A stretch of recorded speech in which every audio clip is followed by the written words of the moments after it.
Hello, everybody. This is Sinema77, horror and cult film lover, back with another video. And tonight we're going to talk about the 1978 cult horror film, The Toolbox Murders, based on a true story, which I don't know. They never really say what the true story is. But supposedly, yeah, in California, I believe it was, supposedly in 1977, a man wearing a mask went to an apartment complex and killed women with the power tools. So, anyway, though, I don't know. Yeah, that's one thing that always bothered me about this was like, they don't really give you any kind of details. I think it's one of those deals where this is one of those, it's not really a true story. Maybe might have been inspired by something kind of like Texas Chainsaw Massacre or Fargo or something like that, but not really like directly taken from a real true story. So the movie stars Cameron Mitchell as Vance Kingsley. Let's see, Anita Corsott. I don't know who that is. Anyway, Pamela Ferdin, who plays the lead female character in here. Wesley Eure, who plays Kent Kingsley in this movie. And everybody remembers him from Land of the Lost. He was Will. Yeah. I had to take a second to think about it because it was Marshall, Will, and Holly. So yeah, he was Will on the show. But anyway, though, yeah, the film starts off. You have somebody in a car. We don't see who's driving, and he's driving, through the streets of L.A. and stuff like that. And it's kind of like going back. There's these like little cutting back and forth. You see this situation of a car accident. You see this young girl being killed in this car accident and stuff. And we're not really 100% sure about what's going on. We just know that obviously this must be going on in the mind of whoever is driving this vehicle. So the car pulls up and everything else, and then a person who we don't see their face, but I mean, sorry, but spoilers, telling you right now, spoilers. Okay, it turns out the killer is actually Cameron Mitchell, Vance Kingsley. I mean, it's like, honestly, but the thing is like, even though I gave away who the killer was in this movie, the problem is you start watching this movie, as soon as, Cameron Mitchell appears on screen, you already know it's him. I mean, is he, they don't really hide the fact that he's the murderer very well in this movie. So anyway, so he goes and, he takes out a toolbox and he's going into this apartment complex. Apparently he's a landlord. He owns this, apartment complex and stuff. And, he's going in to do maintenance and everything else to fix this woman's apartment. And so he goes in, and this woman, she's got an older lady. She's been drinking and stuff like that. And um, not really sure why, not really sure what she does to deserve it, but he takes out a drill, hooks up a drill bit, and starts, like drilling into her. And she's, of course, she's screaming and in pain and everything else, and she's trying to get away and all this other kind of stuff. And so she tries to lock herself in the bathroom, but he drills through the door and, goes in there and basically, takes her and like drills into her head and kills her and stuff like that. Never really say why. He just does, I guess, because she's drinking and everything else. But well, we do kind of come to find out later that the character of Vance Kingsley that Cameron Mitchell plays, he's basically he's one of these types. He's all like, oh, these dirty girls and women are so corrupt and immoral, and they're all hussies and everything else. They drink and they smoke and they have sex all the time, and these women, they have no class, no no pride in themselves or anything like that. So they all deserve to be killed off. All these harlots and stuff like that. It's one of those kind of deals. So and so he's looking, and he's seeing like some of the women in the apartment complex and everything else, including one Kelly Nichols, who hang on just a minute. I got a picture of her right here that I can show you. She's in the movie, and actually, she's got a different name. Her name actually is Marianne Walter, but she went on to become the porn star Kelly Nichols. And this is a picture of her here in the movie. This is pretty much her most famous scene, and the most famous scene in the entire movie. And that's her there taking a bubble bath. And so I'll get to that in just a minute. But So anyway, he's watching her, and she's doing this kind of like little like masturbation kind of dancing in front of the window. She's got this music playing as a song is like, I think it goes something like pretty lady, something like, or beautiful lady, something like that. And above them is, here's this teenage girl that is actually is a Pamela Ferdinand's character, and she's she's trying to do her homework and stuff. You can tell she's just a teenage girl, so she's like shutting the window to block out the music and stuff like that. And so, basically you come to find out that Vance, yeah, he runs this apartment complex, and he rents out to all these beautiful women and stuff like that, families and stuff.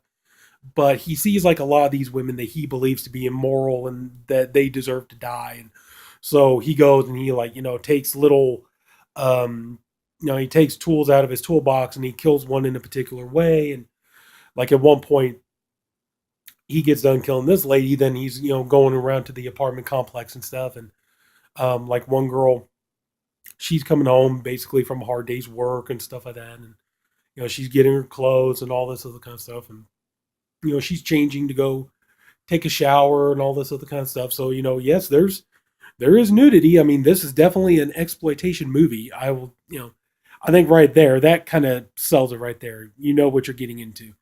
Matter of fact, I showed you Kelly Nichols. Hell, that's her right on the cover right there. So, but anyway, though, going back to talking to about, so this girl, she steps outside to pick up her laundry or something, I think, and he comes up and basically, beats her over the head with a hammer, and and takes her out on the stairwell and just caves in her skull with this hammer, and takes her back into the apartment, lays her down on the floor, and blood starting to get everywhere and all this other kind of stuff. And then her roommate, which I think it's all set up to believe that her roommate was actually like her lesbian lover. So got a couple lipstick lesbians. So obviously they're immoral, so they have to die, right? So the other girl, she comes in, finds her friend dead on the floor, and so he comes up. He's wearing the ski mask the entire time, so you don't really see his face. So he comes up and he stabs her and everything else, and so they both stabs her with a screwdriver. Actually, I forgot to mention that.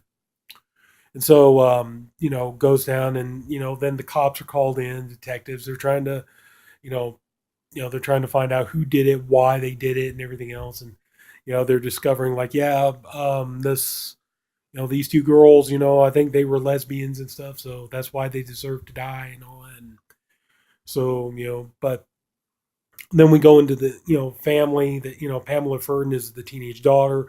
They're in this 2 bedroom apartment. She sleeps in the same room with her mother, played by Anita Corsat. And so it's like the mother's like always working and stuff. She's always like working double shifts and always exhausted and everything else. And she's all like, I'll make you breakfast, and she's like, no, it's okay, mom, it's okay, and all this. And then so she goes in, she's like doing her homework, getting ready for school and stuff. Then her brother comes in, and they do a little friendly brother sister bickering and stuff like that. And so then there you kind of got like some stuff with the detectives, trying to figure out who the killer is, why the killer is doing all this stuff and everything else. Then the next night, we get to the infamous scene in this movie, and the killer, he noticed Kelly Nichols' character here. He noticed her doing her little dance in the window and all this other kind of stuff. And so she gets into the bathtub, and like the picture I just showed you, and she's in the bathtub, and she taking a bubble bath and everything else. And so she starts masturbating. And so the movie kind of stops for this kind of several minute scene of her pleasuring herself and everything else. And it's entertaining, but at the same time, it does kind of stop the movie a little bit, but at the same time, you also to realize, like, while the scene is going on, while she's pleasuring herself and, reaching climax and all this other kind of stuff, that, meanwhile, he's, trying to get through, he's using bolt cutters and stuff to get through the door and everything else. And so he comes in, and he's got a nail gun, and she sees him and everything. And so she's trying to get away and everything, and he's shooting the nail gun. He's like getting pretty close, and he's like hitting hitting the flower pot and all this other kind of stuff. And she gets on the bed. She's trying to cover up. And she's like, look, please listen. You don't, she's begging for her life. She's, look, please listen. You don't have to do this. Please, I beg of you, you can do what you want to me and I'll let you and all this other kind of stuff. So it's like he reaches out to touch her and she tries to get away. He turns around and shoots her with the nail gun and, she's, laying up against the wall. And he comes up, puts right to the head, kills her. And so then he goes to, the apartment of Pamela Fern's character and she's on the phone talking to a friend and everything. She's waiting for her mom and her brother to come home and stuff like that. And so he Vance, he sneaks in and he kidnaps her. Doesn't kill her, but he takes her away with him. And then a little bit later, the mom and the brother, they come home and they see that like they don't really at first, because when he comes in to get the girl, he knocks over her soda and stuff like that. But they don't like immediately take it as like signs of a struggle or anything like that. So they figure, well, the girl's just being clumsy or whatever else and something. So the next day they realize she's missing and something's really not right here. So they're trying to get the police in on this and everything. Meanwhile, also too, the police find, about, Kelly Nichols' character being killed and everything else. And so then the brother, he's talking to the cops and he's getting pissed off because it seems like the cops aren't really doing anything as far as like, they're questioning him and all this stuff, but they're not really doing anything as far as like, helping find his sister. So he's deciding he's going to try to take it upon himself. He wants to find his sister and, get her back home safe before anything bad happens to her. And then we realize that, Kent Kingsley, played by Wesley Eure here from Land of the Lost, it turns out him and the brother, they're buddies and everything else. And so, he's telling, the brother, hey, my uncle, because he owns these, apartment buildings and stuff. And, because of these murders and everything else, he's all like, here's the deal. It's like, my uncle's going to pay us, so much money each if we go and, repaint the walls and clean everything up and all this other kind of stuff so he can re-rent the apartments again and everything else. So they're, like trying to, so if, he's kind of like, yeah, I got to find my sister, but yeah, hey, come on, help me paint these apartments, get them ready and all this other kind of stuff. And, so they're going to, they go to Vance's house, to get, paint and rollers and brushes and everything they need and all this other kind of stuff. And then, you come to find out, Vance comes out and he's like, just really, it's clear this guy's a killer. They're not really, like I said, they don't hide it very well that he is the killer in the movie. And so they're just like, hey, yeah, we just need to go ahead and get something, so we can start working on the apartment and everything. He's like, he's going to help me out and all this stuff. And so he gives them money and everything else. And they're going to go get started on the apartment and stuff. But then you realize that, here's Cameron Mitchell there playing Vance. And he's got the girl tied up in his house. And we realize that the reason why he's keeping the girl tied up is because she's, basically her character is something of an innocent. He never sees her doing anything immoral. She's basically a good girl.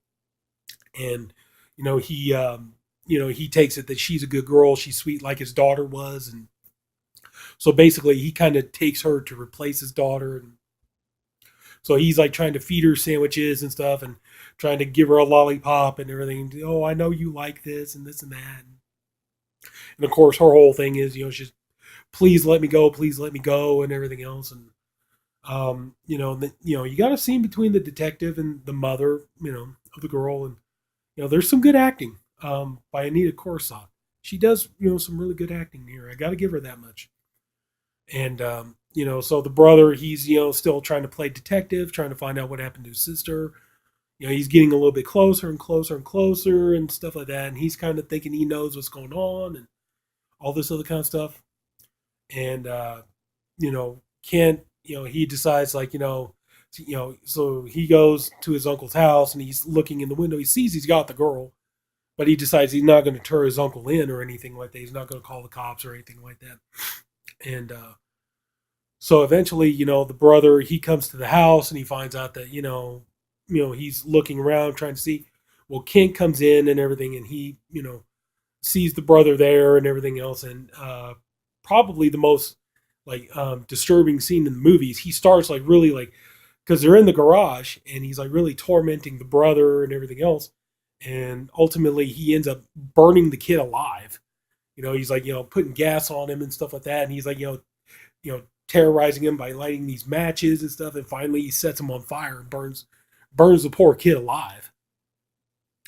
And so, he goes in and he's talking to the girl, and the girl's like, please get me out of here and all this other kind of stuff. And then, so, he goes and confronts, Kent goes in and confronts Cameron Mitchell, Vance, and, tells him about and Vance is all talking, no, she's a beautiful girl. She's an innocent. She's like my daughter and all this other kind of stuff. And Kent's all like, oh, you didn't, you thought your daughter was innocent. You didn't know. It's like her and I, we did it. We had sex and everything else. Your daughter was a dirty girl and all this other kind of stuff. And they get into this fight and everything else. And, he ends up killing, Vance in self-defense and all this stuff. So he goes back in. But what we find out, though, I mean, Kent, because he's killed two people already. He's killed her brother. Then he kills his uncle. And, so now we're kind of getting the idea that Kent is pretty much batshit insane. So he goes in and she's all like, please untie me and everything. So he's like, yeah, at first it kind of seems like he's going to let her go and all this other kind of stuff. And he's all like, yeah, I was like, yeah, you reminded him of his daughter. Same way you kind of remind me of my cousin and all this other kind of stuff. And he starts getting all weird and creepy and everything else. He's like, I really love my cousin and everything else. And basically, she's all like, please don't, no, no, no. And he holds her down and basically he rapes her, forces himself on her. He rapes her and everything else. And she's begging him to stop and pleading with him to stop and everything else. And so it's afterward and everything else. And, she's, this poor girl, she can't handle much more. And he's all talking about, oh yeah, it's great. We're going to be together forever and we're going to love each other and everything's going to be great and wonderful and all this other kind of stuff. And he does let the information slip that he killed her brother. I don't think if I remember right, he doesn't exactly say how he killed her brother, but he does let her know that he killed her brother. And so that's what sets her off. And then, she looks over like on the bedside table, we see a really long pair of scissors. And then we cut to, and then we see her right there where she's all bloody in the dress and everything else. And, she's walking down the street kind of in shock. She's still got the bloody scissors in her hand. And, then they say that basically kind of like, that her character basically, she was able to, she got help. She got a lot of therapy, stuff like that. She was able to move past it and she was able to get married and have a family and, kind of living in anonymity and everything else. And so that's pretty much where the movie ends.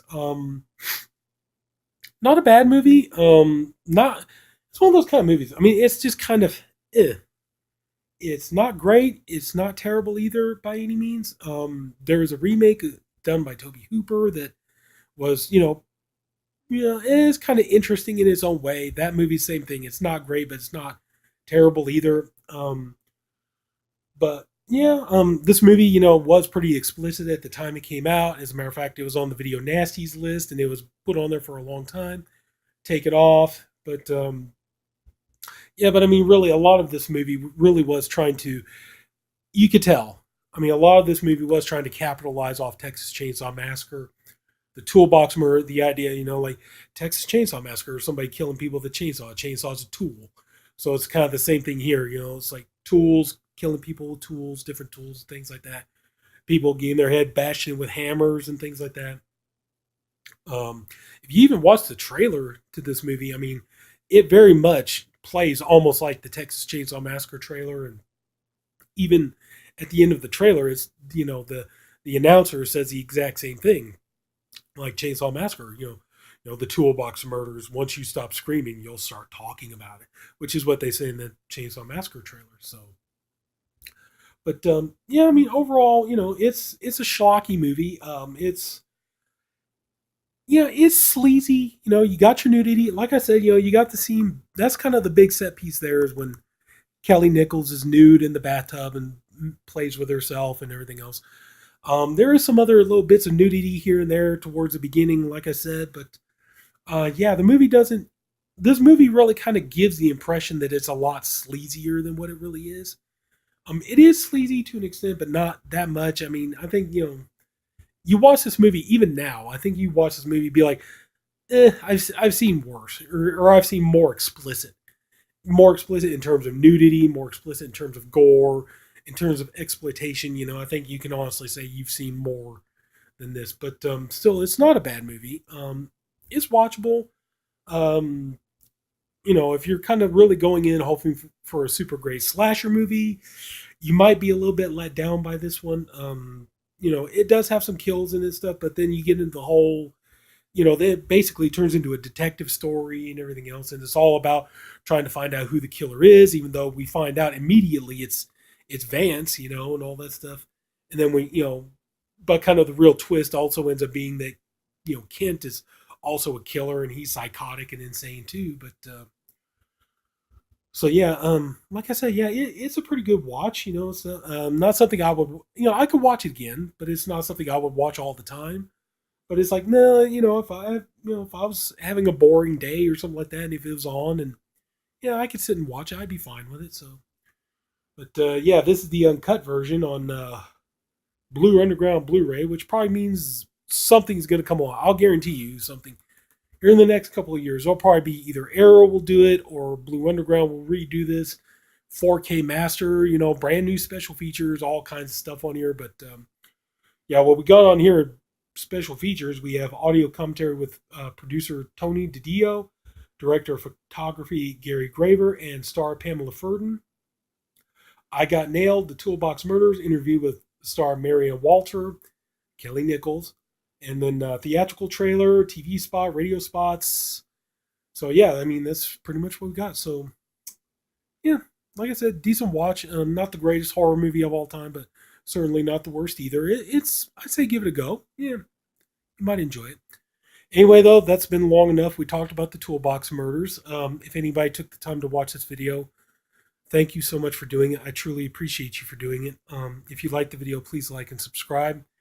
And this is Sinema77, horror and cult film lover. And if you love movies, people getting killed by power tools and stuff, then we'll talk later. Bye bye.